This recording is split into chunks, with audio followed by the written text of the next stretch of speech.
Welcome to BPC news బులెటిన్ల ముందుగా ముఖ్యాంశాలు. పార్లమెంటులో డాక్టర్ బాబాసాహెబ్ అంబేద్కర్ కు పుష్పాంజలి ఘటించిన ప్రధానమంత్రి నరేంద్ర మోదీ.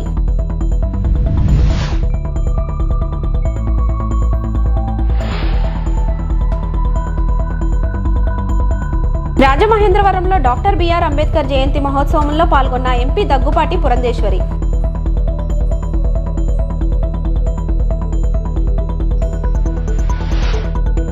టీటీడీఎస్వి అన్నదానం ట్రస్టుకు 17 లక్షల విరాళం ఇచ్చిన పవన్ సతీమణి.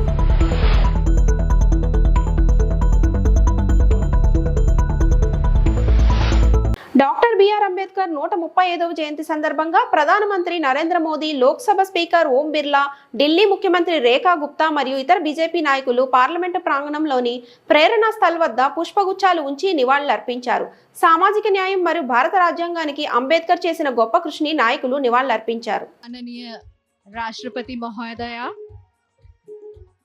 डॉक्टर भीमराव अंबेडकर की प्रतिमा को श्रद्धा सुमन और माल्यार्पण करते हुए और माननीय राष्ट्रपति महोदय भेंट देते हुए बुद्धिस्ट मॉन्क को यहाँ पर माननीय उपराष्ट्रपति श्री जगदीप धनखड़ जी माल्यार्पण करते हुए और बुद्धिस्ट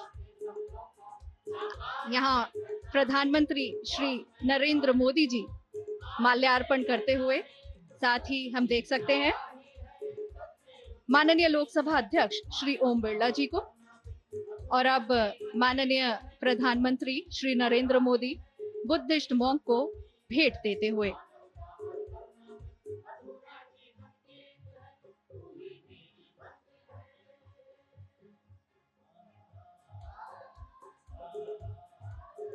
बड़े ही आदर और सम्मान के साथ सबको प्रणाम करते हुए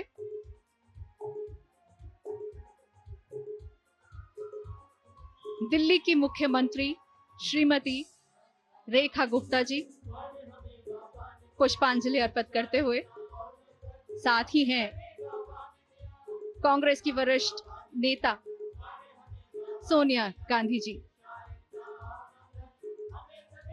कांग्रेस के वरिष्ठ नेता श्री मल्लिकार्जुन खड़गे जी और ये रेखा गुप्ता जी भेंट देते हुए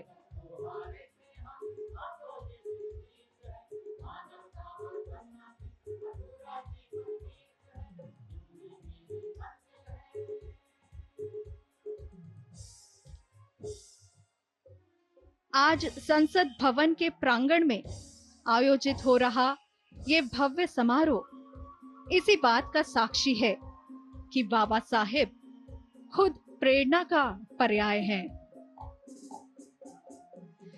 यहाँ समारोह में उपस्थित सभी अतिथियों की आंखों में बाबा साहेब के लिए सम्मान और प्रेम बखूबी देखा जा सकता है।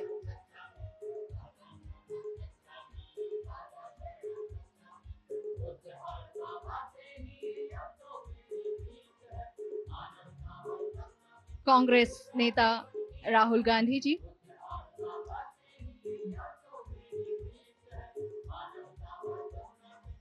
రాజమహేంద్రవరంలో డాక్టర్ బిఆర్ అంబేద్కర్ గారి 135వ జయంతి మహోత్సవాలు భారతరత్న డాక్టర్ బిఆర్ అంబేద్కర్ నేటి భవిష్యత్ తరాలకు ఆదర్శం, స్ఫూర్తి. ఆయన ఆశయాలు కొనసాగించడం నిజమైన ఆయనకి మనం ఇచ్చే ఘనమైన నివాళి అని MP Daggubati Purandeswari, joint collector S Chinnarayudu, MLC Somu Veerraju, MLA Adireddy వాసులు పేర్కొన్నారు. ఈ సందర్భంగా రాజమండ్రి పార్లమెంట్ సభ్యులు దగ్గుపాటి పురంధేశ్వరి మాట్లాడుతూ డాక్టర్ బాబాసాహెబ్ అంబేద్కర్ రాజ్యాంగకర్తే కాక మంచి దార్శికుడు, సమసమాజ స్థాపనకర్తగా నిలిచారని, ఆయన ఆశయాలు ఎందరికో స్ఫూర్తినిస్తున్నాయని ఆమె అన్నారు. మనుషులందరికీ సమానత్వం, సమన్యాయం చేయాలనే ఉద్దేశంతో రాజ్యాంగాన్ని నిర్మించారని ఆమె అన్నారు. బాబాసాహెబ్ అంబేద్కర్ గారి జయంతి అని చెప్పి మనందరికీ తెలుసు. మనం కేవలం ఒక రాజ్యాంగకర్తగా మాత్రమే బాబాసాహెబ్ అంబేద్కర్ గారిని గుర్తుంచుకుంటూ ఉంటాం. కానీ గొప్ప దార్శనికుడని, సమసమాజ స్థాపనకి వారి జీవితాన్ని అంకితం చేశారని, ఏదైతే వారి ఆలోచన ఉందో సమాజంలో ఉన్నటువంటి వారందరికీ కూడా నిజమైనటువంటి న్యాయం చేయాలి, అందరికీ సమానత్వం తీసుకురావాలి అనేటువంటి సంకల్పం ఏదైతే బాబాసాహెబ్ అంబేద్కర్ గారి మనసులో ఉండేదో దాన్నంతా కూడా రంగరించి వారు మనకి అద్భుతమైనటువంటి రాజ్యాంగాన్ని అందించడం జరిగింది. అటువంటి బాబాసాహెబ్ అంబేద్కర్ గారికి కేవలం ఒక రాజకీయ నాయకుడు కాదు, వారు ఒక రాజనీతిజ్ఞుడు అని కూడా మనం గుర్తించాలి. ఆ సందర్భంలో వారికి నిజమైనటువంటి నివాళి కేవలం ఈ రకంగా పుష్పమాల వేయటం మాత్రమే కాదు, వారి సంకల్పం, వారి ఆశయం ఏదైతే ఉందో దాన్ని ముందుకు మనం నిజంగా అంకిత భావంతో ముందుకు తీసుకెళ్ళినప్పుడే అది నిజమైన నివాళి అవుతుందని చెప్పి భారతీయులందరూ కూడా గుర్తించవలసినటువంటి అవసరం ఉంది. అయితే బాబాసాహెబ్ అంబేద్కర్ గారి జీవితం ఏదో పూల మీద నడకలాగా ఎప్పుడూ లేదు. వారికి ఎన్నో ఇబ్బందులు ఎదుర్కొని వారు పైకొచ్చినటువంటి వారి ప్రస్థానాన్ని కొనసాగించినటువంటి విషయం మనందరికీ తెలుసు. అయితే బాబాసాహెబ్ అంబేద్కర్ గారు కేవలం వారి వ్యక్తిగత జీవితంలో మాత్రమే కాకుండా వారు రాజకీయాల్లోకి వచ్చిన తర్వాత కూడా కాంగ్రెస్ పార్టీ వారిని ఏ విధంగా ఘోరాతి ఘోరంగా అవమానపరిచిందో ఆ విషయాలన్నీ కూడా ప్రజలు ఇప్పుడు నెమ్మదిగా తెలుసుకుంటున్నటువంటి నేపథ్యం. భారతీయ జనతా పార్టీ బాబాసాహెబ్ అంబేద్కర్ గారికి నిజమైన నివాళిగా వారికి భారత రత్న ఇప్పించిన అది కూటమిగా అంటే భారతీయ జనతా పార్టీ బలపరిచినటువంటి జనతా పార్టీ అధికారంలో ఉన్నప్పుడు డాక్టర్ బిఆర్ అంబేద్కర్ జయంతి వేడుకలను అనకాపల్లి స్థానిక 4 రోడ్ల జంక్షన్ లో ఘనంగా నిర్వహించారు. ఈ కార్యక్రమానికి ముఖ్య అతిథులుగా రాష్ట్ర హోం మినిస్టర్ వంగలపూడి అనిత విచ్చేసి అంబేద్కర్ విగ్రహానికి పూలమాలలు వేసి ఘన నివాళులు అర్పించారు. అనంతరం అనకాపల్లి గుండాల జంక్షన్ ఎన్ఎన్ శంకర్ సమావేశ మందిరంలో వెనకబడిన తరగతుల సంక్షేమ శాఖ ఆధ్వర్యంలో డాక్టర్ బిఆర్ అంబేద్కర్ 135వ జయంతి వేడుకల్లో హోం మినిస్టర్ వంగలపూడి అనిత, శాసనసభ్యులు కొనతాల రామకృష్ణ, జిల్లా collector Vijayakrishnan, joint collector M Jahnavi, RDO Ayesha పాల్గొని జ్యోతి ప్రజ్వలన చేసి అంబేద్కర్ చిత్రపటానికి పూలమాలలు వేసి ఘన నివాళులు అర్పించారు. ఈ సందర్భంగా హోం మినిస్టర్ అనిత, జిల్లా కలెక్టర్ విజయకృష్ణన్ పలువురు మాట్లాడారు. మహనీయుడు, ప్రపంచ మేధావి, భారత రాజ్యాంగ నిర్మాత, మనందరం ఇక్కడ కూర్చునే ఒక మంచి అవకాశం ఇచ్చిన డాక్టర్ బిఆర్ అంబేద్కర్ గారి 134వ జయంతికి సందర్భంగా ఇక్కడికి వచ్చిన ప్రతి ఒక్కరికి కూడా శుభాకాంక్షలు, నమస్కారం. ఆ పొజిషన్లోకి రావడానికి పడ్డ కష్టాలు కానీ, పడ్డ అవమానాలు కానీ, స్వేచ్ఛా సమానత్వం గురించి అతను చేసిన పోరాటం కానీ, అతను తిన్న దెబ్బలు కానీ, ఇవన్నీ కూడా 134 సంవత్సరాలు అయినప్పటికీ కూడా ఈ రోజుకి కూడా ఆ అంబేద్కర్ గారిని మనందరం స్మరించుకుంటున్నామంటే ఒక్కసారి ఆ వెనకాతల ఆయన పడ్డ కష్టం, ఆయన పడ్డ బాధ, మన గురించి ఈ రోజు నిలబడ్డ తీరు, ఈ రోజు ఆ స్టాట్యూకి ఉన్న నిదర్శనని మనం చెప్పుకోవాలి. చాలా మంది ఈ రోజు ఏప్రిల్ మంత్ అనేసరికి ఒక స్పెషలైజేషన్ ఉంటుంది. ఏప్రిల్ మంత్ లో బాబు జగజ్జీవనరావు గారి జయంతి April 5th, జ్యోతిరావు గారు పూలే గారి బర్త్డే 11th, అదేవిధంగా ఈరోజు అంబేద్కర్ గారి బర్త్డే 14th. అంటే స్వేచ్ఛ సమానత్వాల గురించి ఈరోజు ప్రతి ఒక్కరు కూడా అన్ని రంగాల్లోనే ముందుండాలి అన్న వ్యక్తిత్వం, ఒక విషయం గురించి, ప్రతి ఒక్కరికి కూడా సెల్ఫ్ రెస్పెక్ట్ ఉండాలి అన్న ఒక కాన్సెప్ట్ గురించి పోరాటం చేసిన వాళ్ళు ముగ్గురు కూడా ఒకే నెలలో పుట్టడం, ఈ రోజు అదే నెలలో మనందరం కూడా స్టేట్ లెవెల్ సెలబ్రేషన్స్ చేసుకోవడం కూడా కనిపిస్తా ఉంది. చంద్రబాబు నాయుడు గారు వీళ్ళు ముగ్గురు తాలూకా ఆశయాల్ని కూడా నడిపించడంలో ప్రపంచంలో, దేశంలోనే కాదు ప్రపంచంలోని కూడా మొట్టమొదటి స్థానంలో ఉండి నడిపిస్తున్న వ్యక్తి చంద్రబాబు నాయుడు గారు. పుట్టినరోజు కూడా April 20వ తారీఖు. నిజంగా ఆ మహానుభావులందరూ పుట్టింది ఏప్రిల్ నెలలో. అల్లూరి సీతారామరాజు జిల్లా కేంద్రంలో గల పాడేరు ఐటీడీఏ ప్రాంగణం నుండి డాక్టర్ బాబాసాహెబ్ అంబేద్కర్ 135వ జయంతిని పురస్కరించుకొని పట్టణంలో భారీ ర్యాలీ నిర్వహించి అంబేద్కర్ కూడలి వరకు ర్యాలీ చేశారు. విద్యార్థులతో కలిసి జిల్లా collector AS Dinesh Kumar, Araku MP doctor Tanujarani, జిల్లా ఎస్పీ అమిత్ బట్టర్ ర్యాలీగా వచ్చి అంబేద్కర్ విగ్రహానికి పూలమాలలు వేసి ఘన నివాళులు అర్పించారు. అనంతరం వారు మాట్లాడుతూ భారతరత్న డాక్టర్ బాబాసాహెబ్ అంబేద్కర్ అన్ని వర్గాల వారికి మేలు జరిగే విధంగా, అన్ని సామాజిక వర్గాలకు న్యాయం జరిగే విధంగా రాజ్యాంగాన్ని రచించి వారి హక్కులను, చట్టాలను కాపాడారని అన్నారు. ఆయన దేశానికి చేసిన మేళ్లను గుర్తు చేసుకున్నారు. బాబాసాహెబ్ ఆశయ సాధనకు ప్రజలందరూ కృషి చేయాలని, రాజ్యాంగాన్ని పటిష్టంగా అమలు చేయాలని ఆకాంక్షించారు. ఈ కార్యక్రమంలో సబ్ కలెక్టర్ సార్యమాను, మాజీ ఎమ్మెల్యే గిడ్డి ఈశ్వరి, జనసేన నాయకులు, పలువురు, గంగలయ్య, అధికారులు, ప్రజాప్రతినిధులు, ప్రజలు పాల్గొన్నారు. ఇవాళ 14 ఏప్రిల్ డాక్టర్ బిఆర్ అంబేద్కర్ గారి జయంతి. ఈరోజు పాడేరు హెడ్ క్వార్టర్స్లో అంబేద్కర్ గారు స్టాచ్యూ ముందు ఇక్కడ ఉన్న నేను ఎస్పీ గారు, ఇక్కడ ఉన్న ఎంపీ గారు, ప్రజాప్రతినిధులు, మాజీ ఎమ్మెల్యేలు, ఇక్కడ ఉన్న ఎంపీపీస్, జెడ్పీటీసీస్, ప్రజలు, పిల్లలు అందరూ కూడా ఇవాళ ఇక్కడ హాజరయ్యి ఆయనకి మాలలు అండ్ మర్యాద చేయడం జరిగింది. PUITDA ఆలయం నుంచి ఇక్కడ దాకా ఒక ర్యాలీ నిర్వహించి ఉంటున్న పిల్లలందరితో అంబేద్కర్ గారు చేసిన ఆశయాలు, వాళ్ళు చేసిన విషయాల గురించి, గొప్ప విషయాలన్నీ కూడా ఒక ఘోషంగా చేసుకొని ఇక్కడ రావడం జరిగింది. ఈరోజు అంబేద్కర్ జయంతి శుభాకాంక్షలు అందరికీ. అలానే ఈ సందర్భంగా ITDA దగ్గర నుండి ఈరోజు అంబేద్కర్ సెంటర్ వరకు ర్యాలీగా నిర్వహించి, అంటే ఈ ర్యాలీలోని main reason and main meaning ఏంటంటే అందరికీ ఇప్పుడున్న యంగ్ జనరేషన్ వాళ్ళకు కూడా అంబేద్కర్ జయంతి అంటే ఎందుకు సెలబ్రేట్ చేసుకుంటున్నామో, అంబేద్కర్ అన్నది మన జీవితాల్లో ఎంత ఇంపార్టెన్స్ అన్నది తెలుసుకోవాలని చర్చించడం జరిగింది. అయితే ఈ డాక్టర్ బిఆర్ అంబేద్కర్ గారి గురించి చెప్పాలి అని అంటే నాకు ఆయన జీవితం మొత్తంలోని నాకు ఆయన చెప్పిన మాటల్లో కూడా నాకు ఒక లైన్ అంటే చాలా ఇష్టం. ఒక కమ్యూనిటీ డెవలప్ అయ్యింది అని అంటే ఆ కమ్యూనిటీలోని women empowerment and women development జరిగితేనే ఆ కమ్యూనిటీలోని డెవలప్మెంట్ జరిగింది అని చెప్పి ఆయన బలంగా నమ్ముతారు. ఆ విషయం నాకు చాలా బాగా నచ్చిన విషయం. ఎందుకు అంటే ఆయన ఉమెన్ ఎంపవర్మెంట్ గురించి కూడా చాలా రకంగా ముందుకు తీసుకుని వచ్చారు.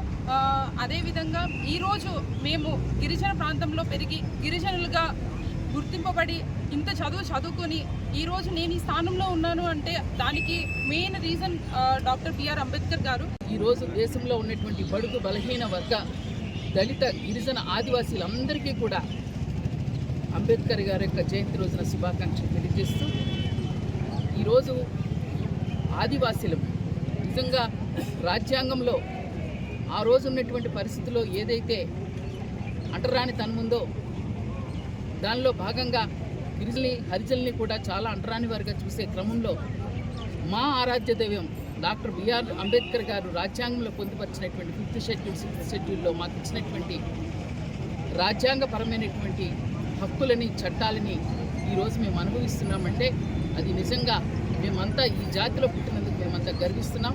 ఖచ్చితంగా వారు కోరినటువంటి ఆశయాల లక్ష్యాలు ప్రజాస్వామ్యాన్ని కాపాడాలి, డెమోక్రసీని కాపాడుకున్నప్పుడు ఖచ్చితంగా ప్రజలు సుభిక్షంగా ఉంటాం. ఈ బడుగు బలహీన దళిత గిరిజన హరిజన ఆదివాసీలందరికీ కూడా సమానంగా హక్కులు, చట్టాలు కాపాడుకోగలుగుతాం. వీటన్నిటిని చేయాలంటే ప్రస్తుతం ఉన్నటువంటి ప్రభుత్వాలతో పాటు ప్రజలు కూడా భాగస్వామ్యమై మన ప్రజాస్వామ్యాన్ని మనం పరిరక్షిస్తుందామని ప్రతి ఒక్కరికి నేను తెలియజేస్తూ వారి యొక్క ఆశయ లక్ష్యాలని మనం పాటిద్దామని చెప్పి మరొక్కసారి తితిది ఎస్వి అన్నదానం ట్రస్టుకు AP deputy CM Pawan Kalyan సతీమణి అన్నా లెజినోవా విరాళం ఇచ్చారు. తమ కుమారుడు మార్క్ శంకర్ పేరుతో 17 లక్షల రూపాయల చెక్కును అధికారులకు అందజేశారు. నేటి మధ్యాహ్నం అన్న వితరణకు అయ్యే ఖర్చును విరాళంగా ఇచ్చారు.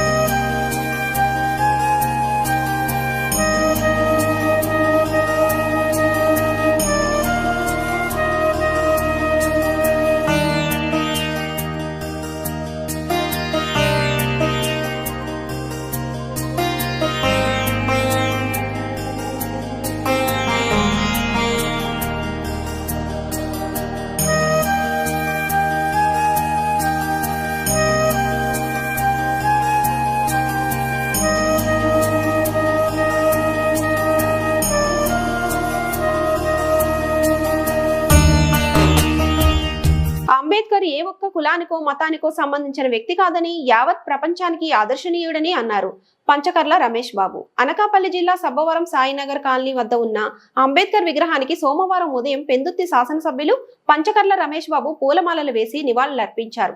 ఈ సందర్భంగా ఆయన మాట్లాడుతూ అంబేద్కర్ ఆశయ సాధనకు ప్రతి ఒక్కరూ కృషి చేయాలని కోరారు. తెదేపా నేత పెందుర్తి తెలుగుదేశం పార్టీ తెలుగు యువత ఆర్గనైజింగ్ కార్యదర్శి రోమాల చంద్రశేఖర్ తన వంతుగా 10,000 రూపాయలు విరాళం అందించగా స్థానిక నాయకుడు గొల్ల అర్జున పారిశుద్ధ్య కార్మికులు 20 మందికి బట్టలు బియ్యం సమకూర్చగా ఎమ్మెల్యే చేతుల మీదుగా వారికి అందజేశారు. ఈ కార్యక్రమంలో అంబేద్కర్ యూత్ సభ్యులతో పాటు కూటమి నేతలు పాల్గొన్నారు. బాబాసాహెబ్ అంబేద్కర్ గారు కనిపించే దేవుడు అందరికీ కనిపించడు, మనం పూజిస్తాం. కనిపించే దేవుళ్ళు కొందరే ఉంటారు. దానిలో మొట్టమొదటి వ్యక్తి బాబాసాహెబ్ అంబేద్కర్ గారు.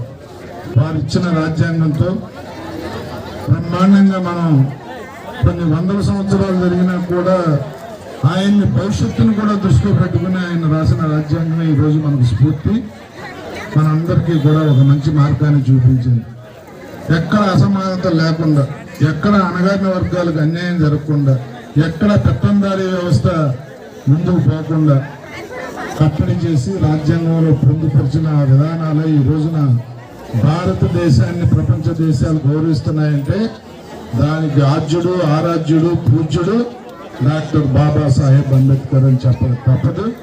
వారికి 134వ జయంతి సందర్భంగా ఘనంగా నివాళులు అర్పిస్తూ వారి ఆశయాలను ముందుకు తీసుకెళ్తామని మాటిస్తూ సెలవు తీసుకుంటాం.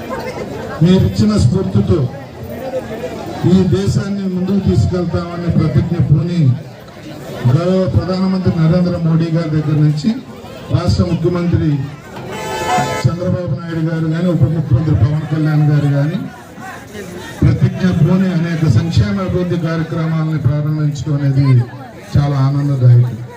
విశాఖ జిల్లా గాజువాక తహసీల్దార్ కార్యాలయం ఎదురుగా ఉన్న బిఆర్ అంబేద్కర్ పార్క్ లో స్వచ్ఛతా కార్యక్రమాన్ని నిర్వహించారు. ముఖ్య అతిథిగా బీజేపీ మాజీ ఎంపీ జీవీఎల్ నరసింహారావు పాల్గొన్నారు. ఈ సందర్భంగా ఆయన మాట్లాడుతూ దేశ ప్రధాని నరేంద్ర మోదీ అంబేద్కర్ జయంతిని పురస్కరించుకొని ఒక రోజు ముందు దేశవ్యాప్తంగా ఆయన విగ్రహాలను శుభ్రపరిచి ముగ్గులు వేసి దీపాలు వెలిగించాలని పిలుపునిచ్చారని తెలిపారు. అంబేద్కర్ ఆశయాలకు అనుగుణంగా పనిచేస్తున్న ఏకైక ప్రధాని నరేంద్ర మోదీ అని పేర్కొన్నారు. నియోజకవర్గం కన్వీనర్ కరణంరెడ్డి నరసింహారావు అధ్యక్షతన జరిగిన కార్యక్రమంలో గాజువాక ఎస్సీ ఎస్టీ సంఘం అధ్యక్షుడు కొల్లిదేముడు, సిరసపల్లి నూకరాజు, బాటా శ్రీనివాస్ ప్రకాష్, గుంటూరు శంకర్రావు, ఎల్లాజీరావు తదితరులు పాల్గొన్నారు.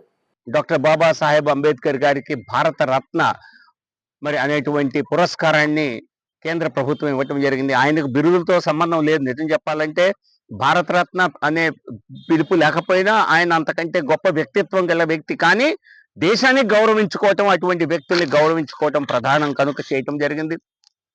రేపు ఢిల్లీలో పార్లమెంట్ ఆవరణలో ప్రధానమంత్రి నరేంద్ర మోదీ గారు, రాష్ట్రపతి, ఉపరాష్ట్రపతి, మంత్రులు అందరూ పెద్దలందరూ కలిసి అక్కడ ఏదైతే డాక్టర్ బాబాసాహెబ్ అంబేద్కర్ గారి విశాఖ జిల్లా జగ్ జంక్షన్ గాజువాక క్లబ్ లో లయన్స్ 44వ జిల్లా సమావేశాలు ఎంతో ఘనంగా నిర్వహించారు.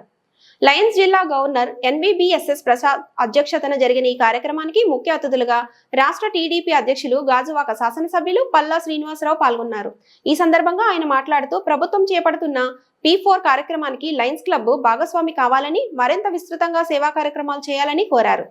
లయన్స్ క్లబ్ ప్రతినిధులు శ్రీనివాస్ మాట్లాడుతూ లయన్స్ క్లబ్ ప్రభుత్వంతో పాటు నడుస్తూ అనేక సేవా కార్యక్రమాలు చేపడతామని అన్నారు. 2025-26 గాను జరిగిన లయన్స్ క్లబ్ ఎన్నికల్లోనున్న శ్రీనివాసరావు ఏకగ్రీవంగా సెకండ్ వైస్ డిస్ట్రిక్ట్ గవర్నర్ గా ఎన్నికయ్యారు. ఈ కార్యక్రమంలో అధ్యక్షులు కోటేశ్వరరావు, కార్యదర్శి లక్ష్మణ్, కోశాధికారి బలివాడి సత్యారావు, అలపాటి సుబ్బారావు, అచ్యుతరావు, సీనియర్ క్లబ్ సభ్యులు పాల్గొన్నారు. అందరికీ నమస్కారం అండి. ఈ రోజు గాజువాకలో ఉత్తరాంధ్రకు సంబంధించి మొట్టమొదటిసారిగా ఉత్తరాంధ్ర ప్రాంతంలో ఉన్నటువంటి 65 లయన్స్ క్లబ్లన్నీ కలిపి ఇక్కడ ఒక 44వ కన్వెన్షన్ పెట్టుకోవడం జరిగిందండి. ఈ సందర్భంగా లయన్స్ క్లబ్ మెంబర్స్ అందరికీ కూడా నేను పేరు పేరున నమస్కారాలు తెలియజేస్తున్నాను. అలాగే ముఖ్యంగా నున్నా శ్రీని గారు, మా వెంకటేశ్వరరావు గారు, మిగతా పెద్దలందరికీ కూడా, ఎందుకంటే గాజువాక ప్రాంతంలో వీళ్ళు ఎప్పటి నుంచో ఆ క్లబ్ కొంచెం ఇబ్బందులు ఉంటే ఆ రోజు మా దగ్గరికి వస్తే మేము కొంచెం సహకారం, మనం ప్రభుత్వ పరంగా కొంత సహకారం అందించి ఆ క్లబ్ నిర్మాణం కూడా మేము చేయడం జరిగింది. అయితే క్లబ్, లయన్స్ క్లబ్ యొక్క గొప్పతనం ఏంటంటే ఎవరైనా కష్టంలో ఉన్నప్పుడు వాళ్ళకి బ్లడ్ డొనేషన్ చేయడం కానీ, డయాలసిస్ చేయడం కానీ, కొంత ఆర్థిక సహాయం చేయడం కానీ అనేక సేవా కార్యక్రమాలు ఎప్పటి నుంచో చేస్తున్నటువంటి వాళ్ళు తీరు. అయితే ఈ సందర్భంగా మేము వారిని ప్రభుత్వం చేపట్టేటువంటి కార్యక్రమాలు, ప్రతిష్టాత్మకంగా చేపట్టిన కార్యక్రమంలో వాళ్ళని భాగస్వామ్యం కావాలని కోరాం. ముఖ్యంగా ఈరోజు తెలుగుదేశం పార్టీ జాతీయ అధ్యక్షులు, ముఖ్యమంత్రి గారైనటువంటి చంద్రబాబు నాయుడు గారు P4 అనే కార్యక్రమం పెట్టారు. అది పబ్లిక్ ప్రైవేట్ పీపుల్ పార్టిసిపేషన్. ఈ కార్యక్రమం ఉద్దేశం ఎక్కడైతే మారుమూల గ్రామాలు ఉన్నాయో పల్లెటూరులో కానీ, నియోజకవర్గ వారుగా కొన్ని కంపెనీస్ తీసుకొచ్చి అక్కడ ఎస్టాబ్లిష్ చేసి వారికి ఎంప్లాయ్మెంట్ వచ్చేటట్టుగా, వాళ్ళ ఆర్థిక స్థిరత్వం పొందేటట్టుగా, పేదవాళ్ళందరూ కూడా ఆర్థిక స్థిరత్వం పొందేటట్టుగా చేయాలని ఆయన ఒక గొప్ప సంకల్పం చేశారు. దాంట్లో లయన్స్ క్లబ్ వారిని కూడా మాకు కొంత సహకారం అందించండి, రూరల్ ప్రాంతానికి కొన్ని కంపెనీస్లకు ఏమైనా సరే తీసుకొచ్చి CSR ఫండ్స్ కింద డెవలప్ చేసి ఆ కుటీర పరిశ్రమ కావచ్చు, మీడియం ఇండస్ట్రీస్ కావచ్చు పెట్టి వారికి ఉద్యోగ అవకాశాలు కల్పించడంలో భాగస్వామ్యం కమ్మండి అని చెప్పేసి మీకు కోరడం జరిగింది. వారు దాన్ని కూడా సానుకూలంగా స్పందించారని చెప్పి ఈ సందర్భంగా తెలియజేస్తుంది.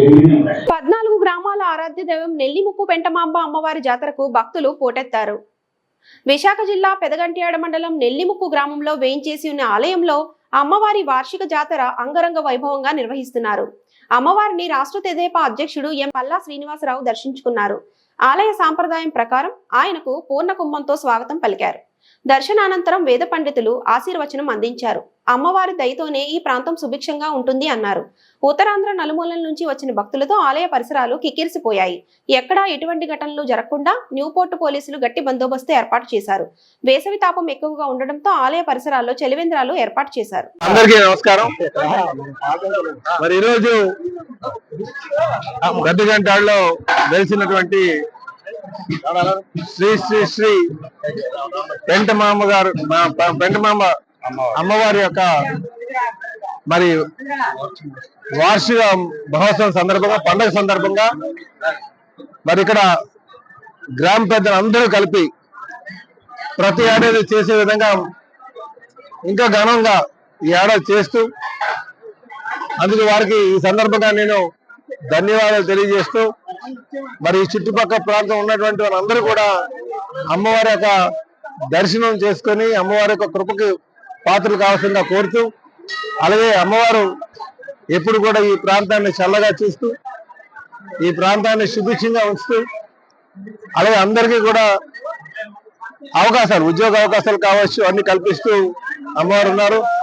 మరొకమారు అమ్మవారిని ఈ సందర్భంగా ఈ ప్రాంతం సుభిక్షంగా ఉండేటట్టుగా, భవిష్యత్ తరాలు అందరూ కూడా హ్యాపీగా ఉండేటట్టుగా, ఇప్పుడున్న తరాలు కూడా హ్యాపీగా ఉండేటట్టుగా, మన పిల్ల పాపలందరూ కూడా మంచిగా స్థిరపడేటట్టుగా అమ్మవారు ఆశీస్సులు అందించాలని చెప్పి కోరుకుంటూ నాకు ఈ అవకాశం కల్పించినటువంటి పెద్దలందరికీ కూడా పేరు పేరు నమస్కారం. సనాతన హిందూ ధర్మాన్ని కాపాడుకునే బాధ్యత ప్రతి ఒక్కరిపై ఉందని, దీనికి అంతా ఐక్యం కావాలని మాజీ ఎంపీ జీవీఎల్ నరసింహారావు పిలుపునిచ్చారు.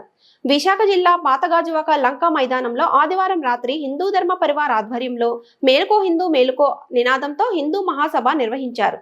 ఈ సందర్భంగా జీవీఎల్ నరసింహారావు మాట్లాడుతూ ప్రపంచ దేశాలు హిందూ ధర్మం వైపు చూస్తున్నాయన్నారు. మాజీ ఎమ్మెల్సీ పివిఎస్ మాధవ్ మాట్లాడుతూ మానవీయ విలువలు పతనం కాకుండా ధర్మం వైపు నడిపించేది హిందూయిజమే అన్నారు. కార్యక్రమంలో భాజపా కన్వీనర్ కర్ణంరెడ్డి నరసింహరావు, రాష్ట్ర సాధు పరిషత్ అధ్యక్షుడు శ్రీనివాసానంద సరస్వతి, ప్రముఖులు, ఆధ్యాత్మికవేత్తలు బాల త్రిపురేంద్ర స్వామి సరస్వతి స్వామీజీ, యోగారాజ్ రామ్దాస్, గురూజీ ప్రసాద్ శర్మ తదితరులు పాల్గొన్నారు. అప్పుడు మన హిందూ కోట్లాది రూపాయలతో కడుతున్నటువంటి దేవాలయాలు ఈ మధ్య కాలంలో సంతరించుతుందట. అయోధ్య మహా సీతారాములు, అయోధ్య రాముల వారిని ఎన్ని కోట్లతో మనం మొత్తం భారతదేశమే కాదు ప్రపంచ దేశాలు కూడా మనకి అనేక ధనాన్ని సమకూర్చి మనం కట్టుతున్నటువంటి 2040, 2050 వచ్చేటప్పటికి అన్య మత పోతే మాజీ ఎమ్మెల్సీ ఒక పీరియడ్ అయినా సరే ఒక 45 నిమిషాలు దైవ మతం గురించి క్లాస్ తీసుకోవడం కూడా జరగాలి. అది ప్రభుత్వాన్ని కూడా కోరుకుంటున్నాం. మరి నరేంద్ర మోడీ గారు మనకు 2014లో వచ్చారు. అంతకుముందు వేరే పార్టీ వారు ప్రభుత్వాన్ని ఏర్పాటు చేసి మనకి ఎంత అన్యాయం జరిగిందన్నది మీ అందరూ తెలుసుకోవాలి. ఎందుకంటే నరేంద్ర మోడీ గారు 2014లో రాకపోతే మన హిందూ మతం చాలా ధ్వంసమైపోయింది. ఎందుకంటే మన మతం అంటే ఏదన్నా పూజ చేసుకుంటే మన పర్మిషన్ తీసుకోవాలంట, కానీ అన్య మతస్థులు వాళ్ళు చేసుకుంటే ఎటువంటి పర్మిషన్ అక్కర్లేదంట. ఇది ఎంత ఘోరం అండి. ఇప్పుడు కూడా తెల్లవారుజామున 3-4 గంటలకు వాళ్ళ అన్య మతస్థులు. ఈరోజు మన గాజువాకలో హిందూ ధర్మ పరివార్ ఆధ్వర్యంలో హిందూ మహాసభ ఏర్పాటు చేయడం జరిగింది. ఈ కార్యక్రమానికి బీజేపీ మాజీ ఎంపీ శ్రీ జీవీఎల్ నరసింహారావు గారు, మాజీ ఎమ్మెల్సీ శ్రీ పివిఎన్ మాధవ్ గారు, మన ఆంధ్ర హిందూ పరిషత్ చైర్మన్ శ్రీనివాసానంద సరస్వతి స్వామీజీ గారు, మరో 5 స్వామీజీలు, మన భాస్కర్ భట్ల ప్రసాద్ శర్మ గారు అందరూ వచ్చి కార్యక్రమంలో మరి హిందూ ధర్మం కోసం మనం ఏ విధంగా మన ధర్మాన్ని కాపాడుకోవాలి, మన ఆలయాలను ఏ విధంగా అభివృద్ధి చేయించుకోవాలి, హిందువులకు ఎవరికైనా ఏదైనా కష్టం వస్తే ఎవరి దగ్గరికి వెళ్ళాలి, ఇవన్నీ కూడా మరి హిందూ ధర్మ పరివార్ తరఫు నుంచి తెలియజేయడం జరిగింది. ముఖ్యంగా గత నెల రోజులుగా కృష్ణారెడ్డి గారు, నాగబాబు శర్మ గారు, సంతోష్ గారు, ప్రసాద్ గారు, జగన్నాథం గారు, వీరు 5గురు కూడా చాలా కష్టపడి అందరినీ కలిసి ఈ సభను విజయవంతం చేశారు. మరి రాబోయే రోజుల్లో కూడా ఇటువంటి కార్యక్రమాలు పెట్టి హిందూ ధర్మం పైన హిందువులందరి మనోభావాలు బాగుపడే విధంగా కృషి చేయాలని కోరుకుంటూ మరి కృష్ణారెడ్డి బైపిరెడ్డిపాలెంలో అంబేద్కర్ యూత్ ఆధ్వర్యంలో భారత రాజ్యాంగ నిర్మాత డాక్టర్ బిఆర్ అంబేద్కర్ జయంతి సందర్భంగా టీడీపీ రాష్ట్ర ప్రధాన కార్యదర్శి చింతకాయల విజయ్ విగ్రహాన్ని ఆవిష్కరించారు.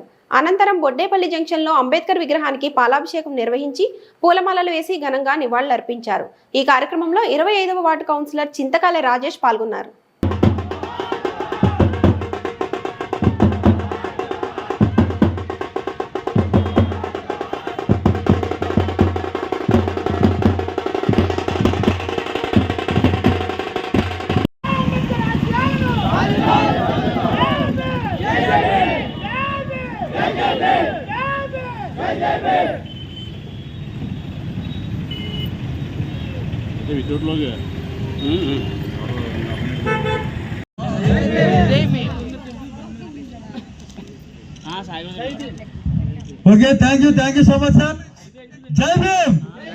ఈరోజు భీమ్రావ్ రామ్జీ అంబేద్కర్ గారు, బాబాసాహెబ్ అంబేద్కర్ గారు జయంతి సంబంధించి చాలా మటుకు ప్రతి విగ్రహం దగ్గరికి వెళ్ళి ఆయనకి నివాళులు అర్పిస్తున్నాం. ఆయన జయంతి సందర్భంగా ఈరోజు బొడ్డుపల్లి అంబేద్కర్ విగ్రహం అంటే మాకు చిన్నప్పటి నుంచి కూడా మేము చూస్తూ పెరిగాం. అలాంటి విగ్రహం దగ్గరికి నన్ను ఆహ్వానించిన ఇక్కడ అందరూ యువకులు అందరూ కూడా ఈరోజు ఆయన ఆదర్శంగా తీసుకుని నన్ను ఆహ్వానించారు. నన్ను ఆహ్వానించిన ఆయన విగ్రహాలు పెట్టడమే కాదు, చాలామందికి నేను ఇప్పుడే చెప్తున్నాను, అలాంటి వ్యక్తిని, అలా మహోత్తరమైన వ్యక్తిని మనం ఆదర్శంగా తీసుకోవాలి. ఎందుకంటే ఆ రోజుల్లో 1920లోని ఒకే ఒక మాట యువకులందరికీ చెప్తుంది ఏంటంటే, అత్యంత ప్రెస్టీజియస్ యూనివర్సిటీస్ కొలంబియా యూనివర్సిటీ కానీ, London school of economics university కానీ లండన్లో, అలాంటి యూనివర్సిటీలకు వెళ్ళిన వ్యక్తి ఆయన. అలాగే ఆయన సతీమణి రమాబాయి కూడా ఎంతో త్యాగం చేసిన వ్యక్తిత్వం కలిగిన వ్యక్తి ఆమె. అందరూ ఉమెన్ కూడా ఆమెని ఆదర్శంగా తీసుకోవాలి. ఆయన జయంతి రోజు ఆమెని కూడా నేను గుర్తు చేస్తుంది. ఎందుకంటే నేను పూణేలో చదివినప్పుడు ఇద్దరు విగ్రహాలు కూడా నాకు ఎక్కడ పడితే అక్కడ కనపడతాయి. అప్పుడు నేను చరిత్ర తెలుసుకున్నప్పుడు రమాబాయి గారు కూడా ఎంత కష్టపడ్డారు ఆయన గురించి అని చెప్తూ ఉంటారు. కాన్స్టిట్యూషన్ రాయడమే కాదు, దాంతోపాటు దేశంలోని ఎక్కడ కూడా నియంత్రణ భావం రాకూడదు, ప్రతి ఒక్కరికి రాజకీయ నాయకుల్లోని ఆ చర్నింగ్ షిఫ్ట్ అనేది జరగాలని చెప్పి, కులాలు అన్నీ కూడా ఉన్నత స్థాయిలో ఉండాలని చెప్పి ఆ రోజు చంద్రబాబు నాయుడు గారు ప్రతిభా భారతి గారిని కానీ, బాలయోగ్ గారిని కానీ స్పీకర్ స్థానంలో కూర్చోబెట్టారంటే ఆయన రాజ్యాంగం వల్ల సాధ్యమైంది. అలాగే ఈరోజు ప్రెసిడెంట్ ఆఫ్ ఇండియా కూడా కూర్చున్నారంటే ఆయన రాజ్యాంగం వల్ల సాధ్యమైంది. అలాగే మనం చూసుకుంటే ఆయన ఉద్యమాలకు కూడా ఎంతో ఆదర్శంగా నిలిచిన వ్యక్తి. అలాంటి వ్యక్తిత్వం కలిగిన వ్యక్తి గురించి ఈరోజు మాట్లాడదలుచుకుంది. ఎందుకంటే ఈరోజు ఆయనకి నివాళులు అర్పించడానికి నేను ఎలక్షన్ ముందు ఒక మాట ఇవ్వడం జరిగింది. దాన్ని ఏంటంటే, అది డాక్టర్ సుధాకర్ గారు ఈ నర్సీపట్నం ప్రాంతంలోనే చనిపోయారు. ఆయన చనిపోకముందు ఇంటర్వ్యూ నేను చూశాను. ఆ ఇంటర్వ్యూలో ఆయన ఏమన్నారంటే, నేను అంబేద్కర్ గారిని ఇన్స్పిరేషన్గా తీసుకొని ఈ ప్రాంతంకి వచ్చి ఏజెన్సీ ముఖద్వారైన నర్సీపట్నంలో సేవ చేయడం మొదలుపెట్టాను. కోవిడ్ టైంలో కూడా పేషెంట్లని ఆయన కార్లో ఎక్కించుకొని ముందుకెళ్ళానంటే ఆయన అంబేద్కర్ గారి ఆదర్శంగా తీసుకోవడం వల్లే అని ఆయన చెప్పారు. కానీ దురదృష్టశాతం ఎవరి వల్ల చనిపోయారో, ఏం చనిపోయారో కానీ ఆ రోజు ఒక మాస్క్ అడిగిన పానికి ఆయన చంపేశారు, చనిపోవడం కూడా చంపేశారు. కాబట్టి ఆయన పేరు మీద ఈ నర్సీపట్నం ప్రాంతంలో లైబ్రరీ ఉండాలని చెప్పి ఒక జీవితాశయంగా నేను పెట్టుకున్నాను. ఆయన పేరు మీద లైబ్రరీ ఎందుకు పెట్టాలంటే అంబేద్కర్ గారి జీవిత చరిత్ర చదివినప్పుడు సుమారుగా 1000 పుస్తకాలు లండన్ నుంచి ఆయన షిప్లో వస్తున్నప్పుడు సముద్రం దాటికి, తుఫాన్ దాటికి ఎన్నో పుస్తకాలు కొట్టుపోతే ఆయన ఒక జీవితాశయంగా పెట్టుకొని ఆయన ఉన్న ఇంట్లోనే లైబ్రరీని స్థాపించి యూనివర్సిటీని స్థాపించారు. కాబట్టి ఆయన ఉద్దేశం ఎప్పుడు ఏంటంటే, బుక్స్ ఉంటే చాలు, పిల్లలందరూ కూడా ఇన్స్పైర్ అయ్యి చదువుకుంటారు. రాజు అనేవాడు ఒక రాజ్యానికి మహారాజు, కానీ చదువుకునేవాడు ప్రపంచానికి మహారాజు అని చెప్పిన వ్యక్తి అంబేద్కర్ గారు. కాబట్టి రానున్న రోజుల్లో ప్రతి ఒక్కరు కూడా ఆయన ఇన్స్పైర్ అయ్యి ఆయన ఆదర్శంగా తీసుకొని ఉన్నత స్థానంకి వెళ్ళాలని చెప్పి ఈ సందర్భంగా మీ అందరికీ సవనీయంగా మనం చేసుకుంటాం. జై భీమ్. దేవీపట్నం మండలం అకాల వర్షాల వల్ల నష్టపోయిన మొక్కజొన్న రైతులు మొలకలు మొలిసిన మొక్కజొన్న కంకులు 100 ఎకరాల్లో పంట నష్టం. అన్నదాతలకు తీరని కష్టం. దేవీపట్నం మండలం ఇందుకూరుపేట గ్రామంలో గత వారం రోజులుగా కురుస్తున్న అకాల వర్షాల వల్ల తడిసి మొలకలు వచ్చిన మొక్కజొన్న కళ్ళాలు ఉదయం నుండి సాయంత్రం వరకు కళ్ళాల్లో మొక్కజొన్న ఆరబెట్టడం, సాయంత్రం సమయంలో వర్షం కురవడం ఇదే తంతు గత వారం రోజులుగా జరుగుతుంది. వారం రోజుల క్రితం 2200 నుండి 2300 వరకు రూపాయల వరకు కొనుగోలు చేసిన మొక్కజొన్న మొలకలు రావడంతో కొనుగోలు చేయడానికి ఎవరూ ముందుకు రావట్లేదని తెలిపిన అన్నదాతలు నష్టపోయిన మొక్కజొన్న రైతులను ప్రభుత్వం అన్ని విధాలా ఆదుకోవాలని మొరపెట్టుకున్న రైతన్నలు. నా పేరు జొన్నల రాంబాబు, దేవీపట్నం మండలం తెలుగుదేశం పార్టీ రైతు అధ్యక్షుడిని. గత 10 రోజుల నుంచి కురుస్తున్న అకాల వర్షాల వలన వరి, మొక్కజొన్న తడిసిపోయి రైతులు పొద్దున్నుంచి సాయంకాలం వరకు ఆరబెట్టుకోవడం, ఈవినింగ్ 6 గంటల నుంచి మళ్ళీ వర్షం కురవటం, ఈ విధంగా మొక్కజొన్న తడిసిపోయి మొక్క వచ్చేసి ఏ దళారీ వచ్చి కొనడానికి కూడా ముందుకు రాక రైతు గతంలో 2600 అమ్ముకున్న రైతు ఈరోజు 1600కి 1500కి అడుగుతుంటే 1000 రూపాయలు లాస్ అవుతున్నాడు రైతు. దీని మీద ప్రభుత్వం స్పందించి రైతులకి తగు న్యాయం చేయాలని తెలుగుదేశం పార్టీ నుంచి జొన్నల రాంబాబు. ఈ వార్తలు ఇంతటితో సమాప్తం. నమస్తే.